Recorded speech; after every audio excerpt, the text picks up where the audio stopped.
What's going on, everybody? This is a tutorial on the original Xbox for the Jewel.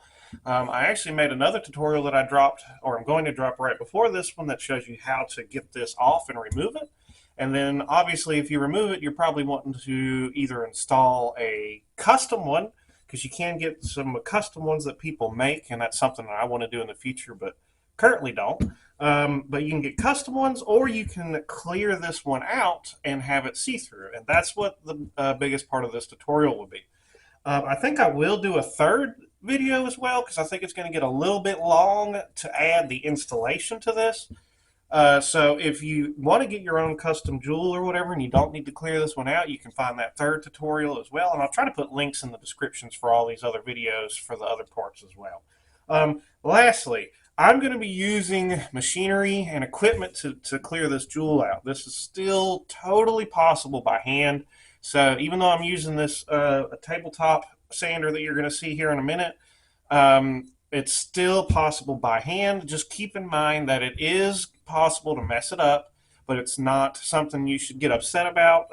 Again, if you want to check the description, I actually have a link in there where you can get replacement Jewels that are not modified yet. They are pretty inexpensive.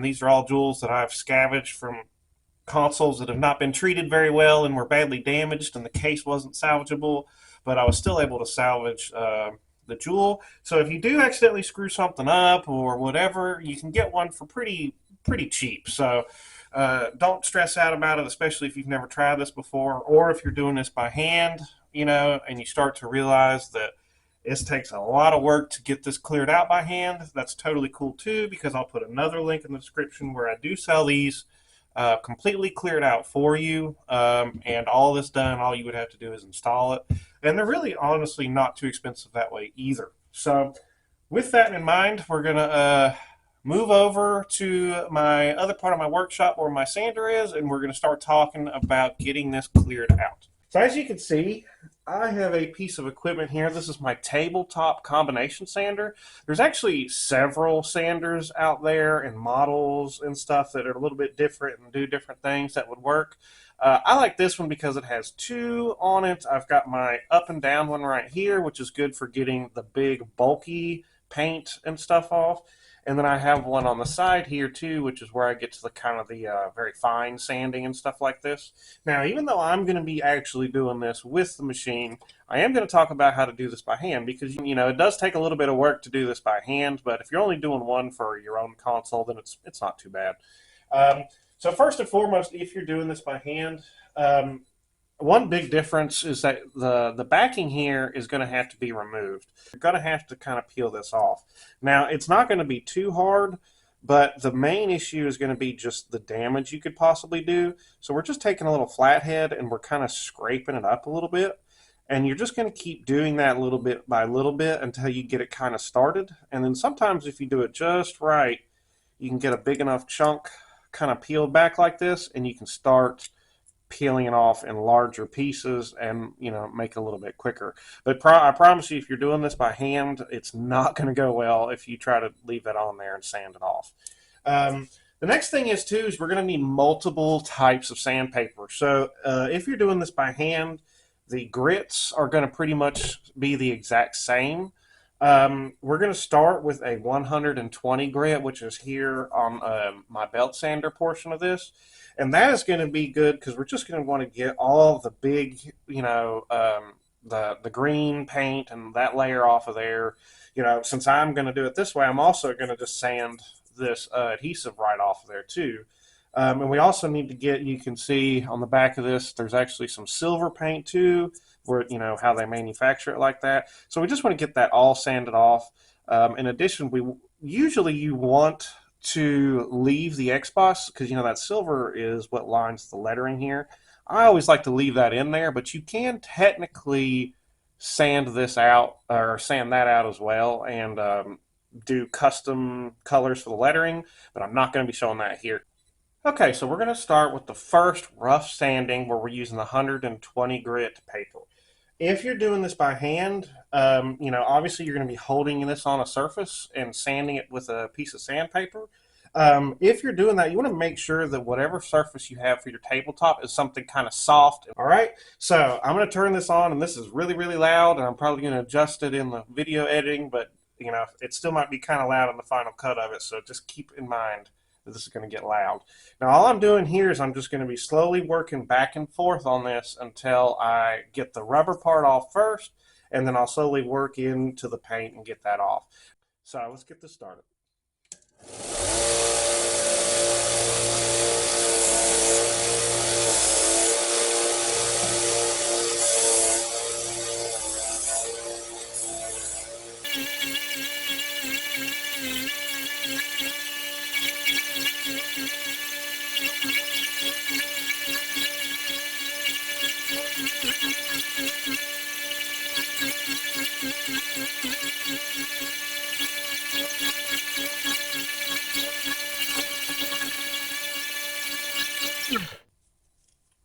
Okay, so got my jewel here. Now we've got it cleared out, and you can see it's a real cloudy color because, you know, it's got a ton of scratches and stuff like that. Before we move on to the next step, we want to inspect these because as we move on to finer and finer sandpaper, it's going to be really hard to get really big gouges and stuff like that out.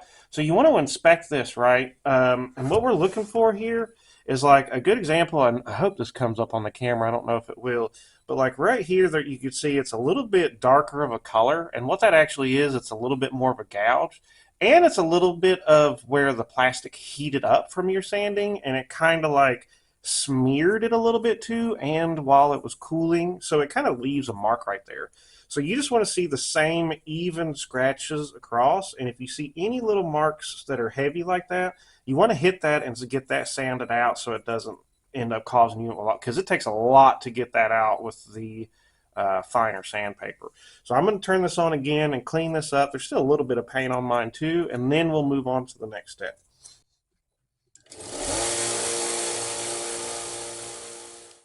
Okay guys, so you probably noticed my voice has changed a little bit, and I sound a little bit like Darth Vader. I don't know if that'll come out in the video or not. For this next part, we're moving on to the finer sandpaper, and so I don't really know if there's anything dangerous about the dust or anything. It's just plastic and stuff, and yeah, but I have bad allergies and stuff, so I wear one of those special masks while I do this part. I also want to mention that on this wheel sander portion of it, this is a slightly modified machine too. Normally these have like a special table and a guard and stuff. I have removed all of that, so it's just the disc sander by itself. And that is, if you don't know what you're doing or whatever, you should not do that. If you're doing this by hand, you know, you're still doing the same thing. You're just moving on to a different sandpaper type. Okay, so the next step is I like to go with 320 for my next grit. We started at 120 over here, and so I like to move this down to 320. There is like 400 and stuff like that, but I just find that 320 is just a little bit better because getting those heavy scratches from the 120 out, it can be a lot harder with the 400. So our first step down will be this 320 here. All I'm going to be doing is just lightly sanding this out. Believe it or not, this is actually almost finished. So you're really not going to take much more out of this thing in the next few layers. These next few steps, you're literally essentially just going to be getting all the scratches out from the 120 grit. Then we're getting the scratches out from the 320 grit with a finer sandpaper. So all we're doing is we're just making the scratches smaller and smaller until we can polish this thing and get it to look nice and clear. So with that, I'm going to start this step. If you're doing this by hand, I will add one quick other thing. You just want to make sure on these finer sandpapers you're sanding very evenly. It's kind of hard to the naked eye to see how much the scratches are changing. So it can be kind of easy to miss little places that maybe you didn't get the scratch out of quite as good. So just while you're sanding it, make sure you're doing nice and even, rotating it kind of like you're going to see me doing. Make sure you're hitting every side as evenly as you can. because it can be pretty easy to sand a bunch of it and realize you've got a chunk of area that you just didn't hit very good. Maybe you were kind of holding it right there and you just didn't sand it right there very well. You're just wanting to move it and rotate it and making sure you don't miss anything.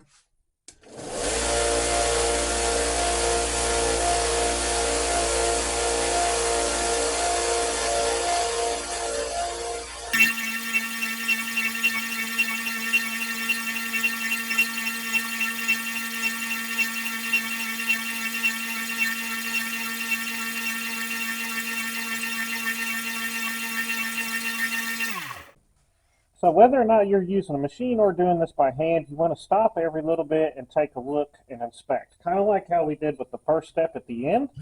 Because what can happen is now that we're getting even finer, the dust from this is essentially getting heated to a point where it can almost sort of melt, especially when it's tiny little dust particles. So now what we're going to have is we're going to have it where little dust particles actually kind of somewhat melt and then stick and smear on this thing. And that's going to be our next issue. So you want to look and see, you want to see if it looks like there's any parts that look a little whiter. They don't look like scratches so much as it looks like a little white mark going across sometimes. So see, if I look right here, I've got a little bit of that going on right here. And it looks like maybe a little bit going on right here. What's going to happen is it's going to look less like scratches and more just like a blurry mirror effect sort of thing. And that's actually just the scratches losing their definition and getting smaller with the finer sandpaper. So you should be able to see any little areas where the scratches are a lot thicker and heavier. And you can kind of make sure you go over those areas and sand them a little bit better.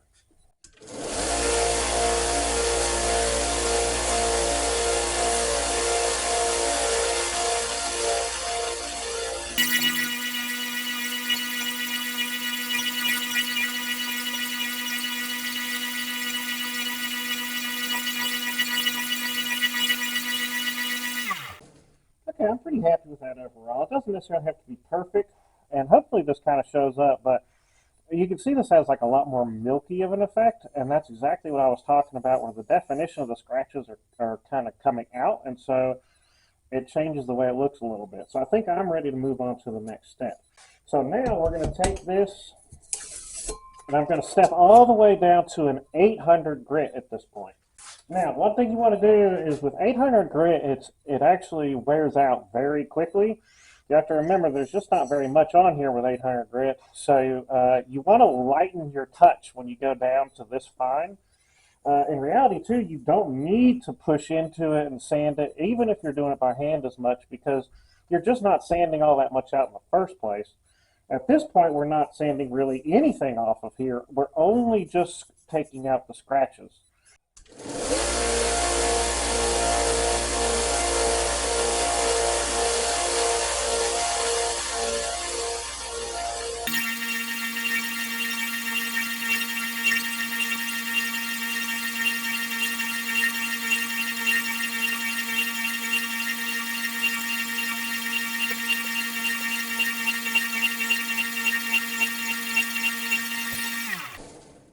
Okay, so I actually think I'm almost pretty done with this one.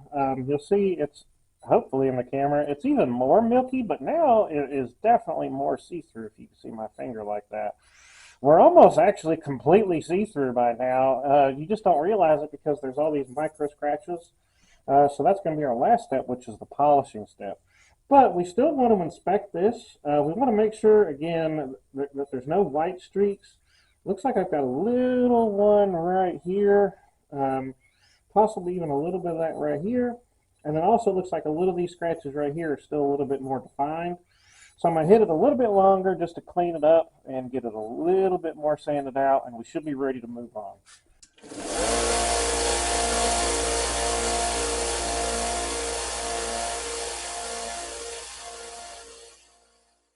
Alright guys, so now we've got our jewel that's nice and sanded down, and we're going to do our final touch to get that nice silky clean looking see-through look. Okay, and so for this part we're going to be actually buffing this with a buffer. Now you can do this by hand, however the buffing part is the part where you really need to have that buffer tool.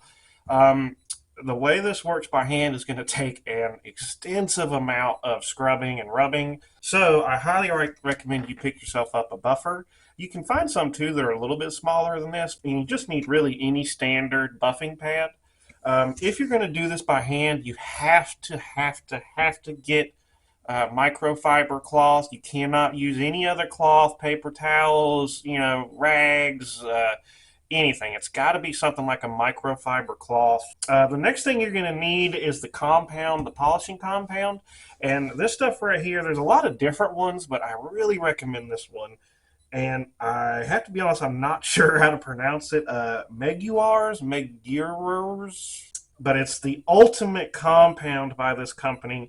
They've had this in multiple different like bottle types and stuff like that. You just want to make sure it's the one that says ultimate compound. Okay, so we're going to take this and we're going to apply a little bit to our pad. And you don't necessarily need a lot, but because I have a huge pad, I have to use a good amount because you want the whole pad to get nice and a nice little coating of this on it.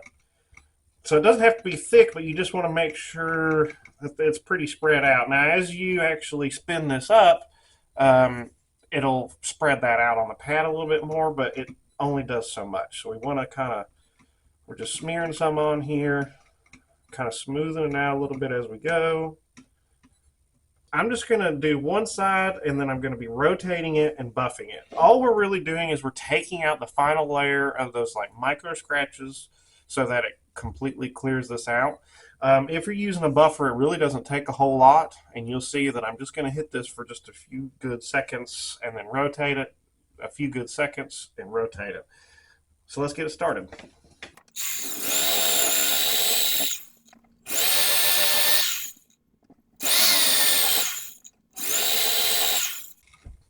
One thing I did forget to mention is when you're doing it and you head on a table, make sure there's something soft. I've got like one of these table mat sort of liner sort of deals, something so it won't scratch up this side.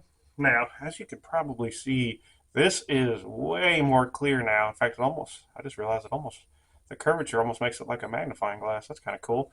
The other cool thing too is, a lot of these will have scratches, these OEM ones on the front.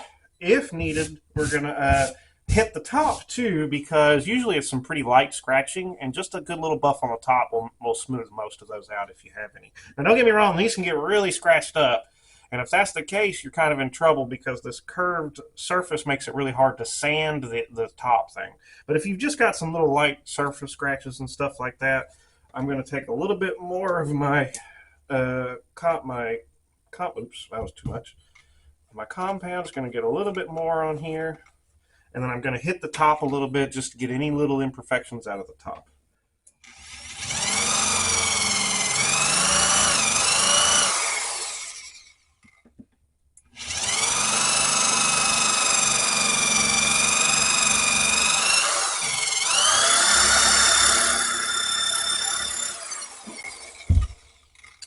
Okay, so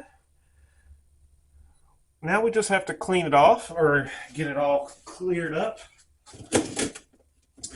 I forgot to grab my microfiber cloth. This is the type of cloth I was talking about before. This is a microfiber. This is actually made for cars and stuff, but it's microfiber and it's got some special like polyester blend as well to make it a little bit extra soft.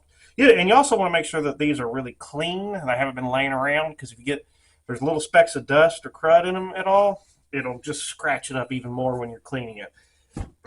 Sounds like that might be kind of petty, but believe me, I've accidentally done that. So now I'm just going to clean this up a little bit. Just kind of methodically work around it to get the leftover stuff off. We're also kind of still doing it in the same way we did while we sanded, because we want to make sure we evenly get everything off without scratching anything. And there we go. As you can see, that is nice and clear now. And this one looks really, really good, actually. Now, the other thing, too, is when you hold it up to the light, I wonder if I can show it. Probably not. But there will still be a few little marks in it. If that's something you're really particular about, I mean, if you want no marks at all, You can go down and step down to a 1000 sanding paper as well. But really, for me, I don't really think that looks all that bad. You're still getting the same effect from it. And once you get down to that nitty gritty 1000, it's just really hard to get it to where all the little tiny scratches are going to come out of it. So, yeah, if you do want it just a little bit more finer than that, you can step down one level further with 1000 and then come back and polish it again.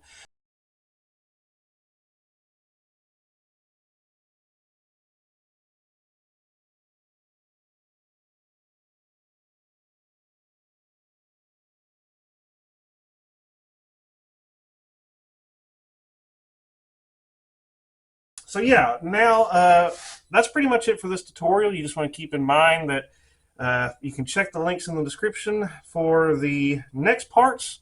There is going to be the final part, which is installing this, and so that's really going to help if you aren't even using one of these. You know, if you're using like a custom one or something that somebody's made with an engraver or something that you've bought.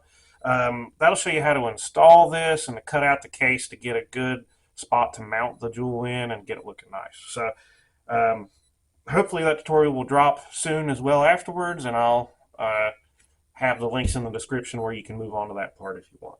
So otherwise, guys, that's it for this one, and hope you're happy with your own results, and until next time.